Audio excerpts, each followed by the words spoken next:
Amazing Spider-Man 797. Go down swinging.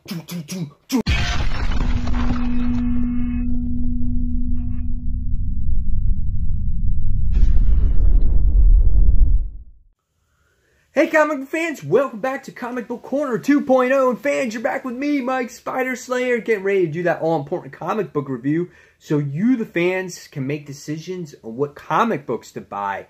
And today, guys, we're talking about a highly anticipated book. This is The Amazing Spider-Man, issue number 797. Dan Slott's last major story, and this is Go Down Swinging part number 1, or part 1 if you want to say so. He writes it, Stuart Monahan draws it, and let me just say that the artwork in this particular issue, guys, from the very start is absolutely awesome, as you get to see firsthand what the issue looks like. Yes, we get to see this as well. You know, enjoy it, because it could be the last time you ever see it. And then you get to see Spider-Man swinging through the city. So the artwork looks really good in this issue. And again, if you guys haven't seen it on the thumb, this issue or this review contains spoilers, so you have been warned. All right? So once you get done reading your copy, please come back and see me. So let's talk about the issue, and then I'll give you my final thoughts. So in the beginning of this actual book, we wind up seeing Norman Osborn. He's talking to somebody. He's interrogating somebody. He is threatening somebody, saying crazy words and making him trying to make this person speak and whatnot. And you know, you're trying to think, oh, who could it be? Who does he have? You know, does he have Mary Jane? Does he have somebody? Because when he interrogates this person, it goes to Mary Jane, and you think, oh, maybe he captured Mary Jane, and, you know, he's holding her hostage, because this is the whole reason why they can't be together, because, you know, they put each other at risk, and things like that. So in the beginning of this issue, which takes place 4 hours before this whole interrogation thing, we see Peter and MJ making out. You know, you get to see the boom, boom, boom. I don't know if that's love music, whatever the case may be. But nevertheless, you get to see them make out. You saw this image in, like, solicitations with future issues to come out, and we get to see Mary Jane turn away.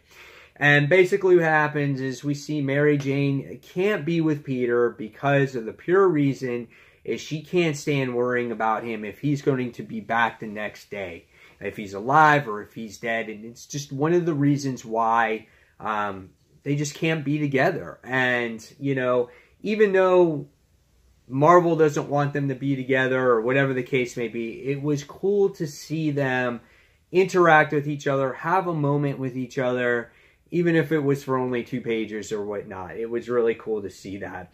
And Spidey makes a comment at the end of it. He's just like, oh, yeah, I get thrown out the window and things like that. So it's really a lot of fun, that moment. And Norman Osborn in this particular issue is very...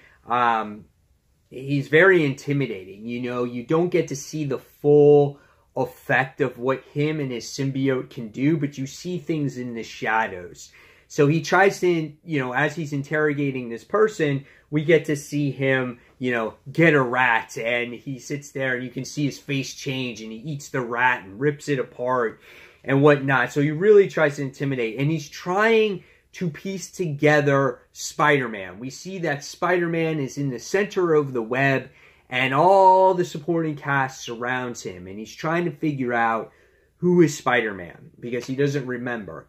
In the meantime, after Spidey goes and he leaves Mary Jane's, you know, he does his normal thing, captures purse snatchers and whatnot, has to go to work, goes to the Daily Bugle. We see him, J. Jonah Jameson. He interacts with him. And now that J. Jonah knows his secret, he's always up Peter's ass. Hey, did you get me that story, Parker? He's like, come on, you got to get it for me. He's like, let's do it, Parker, right now. You know, and it's just like, he's more of a pain in the ass than ever, you know. And, yeah, so the issue continues that way. And we get to see a little bit of the entire supporting cast of who is in this book. Liz Allen plays a good moment in here where she bosses Flash around, and she's like this, you know, major businesswoman, and she's like, yeah, let me enjoy my moment. She's like, I'm bossing around my high school sweetheart, my ex-husband. She's like, I'm a multi-billion-dollar businesswoman, and she's just living the life. So, really cool moment in there. Then in one part in this particular issue, we get to see the Goblin King. You know, he was the one that was under Norman Osborn's reign. He took him under his wing to teach him the way. And we see that the Goblin King winds up, wants to be in charge. So he goes and he takes out Norman Osborn. And the next thing you wind up seeing is Norman Osborn in the shadows once again. Yeah! And you get to see a little bit again of what that symbiote does. It's a tease for the readers. The readers want to see this Red Goblin, but you don't see him yet. Not in this issue. But he kills Ben Ulrich, and he sits there, and the Goblin King is no more. He's on the ground. He makes, little haste of him whatsoever. And so at the end, you get to see Norman Osborn. He dresses up in the Green Goblin costume once again, and then you get to hear this voice that he has been interrogating. He goes, "You won't stop him." He's like, every time you get dressed up in that get up, he's like, you lose. You're nothing but a loser. You did this to him. You killed his girlfriend, Gwen Stacy, and you did this. And he's like, what? He's like, yeah, thanks for reminding me. He's like, I forgot about this, and now I remember. Peter Parker is Spider-Man. And he's just like, of course. And now it all makes sense. Thanks, J. Jonah Jameson. And you're like, oh, man, so that's who he's been interrogating this whole entire time.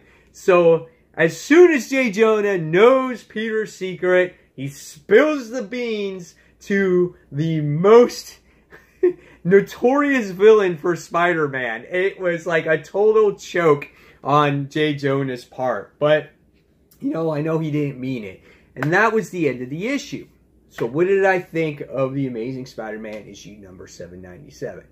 Not a lot of action happened in it. It's kind of the big setup and more of a tease, but we're getting closer and closer. And I did enjoy it because it did give you that good suspense on who did he capture, And I definitely didn't expect the Goblin King death. That was actually unexpected, and I really enjoyed that. And it just gives you the shivers on thinking like, holy cow, I don't want to be in this room with Norman Osborn. The dude is freaking creepy. He's sick in the head now more than ever, now that he's got this Carnage symbiote, and he knows it. And he's just taking his time, and then he's going to get his sweet revenge. So, at the end of the day, this was a good issue. I'm going to give this one probably 4.25 out of 5 stars. I want to see freaking Red Goblin already. I want the action to happen with balls to the walls, fist pumping, going down, swinging action. I'm busy waiting. But good story. 4.25 out of 5 stars. Guys, leave me in the comments below what you thought of The Amazing Spider-Man issue 797. Were you a fan? Were you not a fan? And fans, as always, thank you so much for watching Comic Book Corner 2.0. Channel does not exist without your support. So please, guys, give it a like. Subscribe to the channel, and I'll see you guys on the next comic book review. Take care, guys. Bye.